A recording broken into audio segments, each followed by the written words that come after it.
তোমরা হয়তো বংরনের এই ভিডিওটা অনেকেই দেখেছো। তো এখানে দেখতে পাচ্ছ তার দিদি গৌরী তার ভাইকে মারছে। তার কারণ তার দিদির বর নাকি ঘুষ দিয়ে চাকরি পেয়েছে, আর এটার প্রতিবাদ করতে গিয়েই তাকে বাড়িতে মারধর করে। এরকম আগেও মেরেছে, এরকম আগেও আমায় মেরেছে। তোর বর ঘুষ দিয়ে চাকরি পাইছে? হ্যাঁ পাইছে তো, কি ঘুষ দিয়ে চাকরি পেয়ে হ্যাঁ কি পাইছে, না? কি হয়েছে? আগের কথা ঘুষ দিয়ে চাকরি পায় হ্যাঁ না, আমার বার ঘুষ দিয়ে চাকরি পাইছে, অনেকেই পায়, তো কি হয়েছে? কিছু হয় না তো? না কিছু হয় না।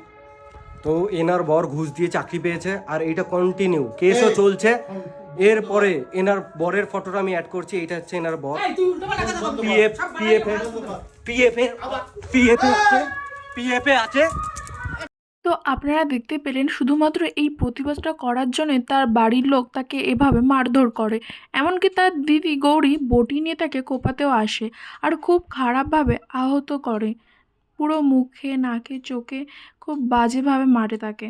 আর এত কিছুর পরে কিন্তু রনের বাবা মা তার দিদিকে সাপোর্ট করে।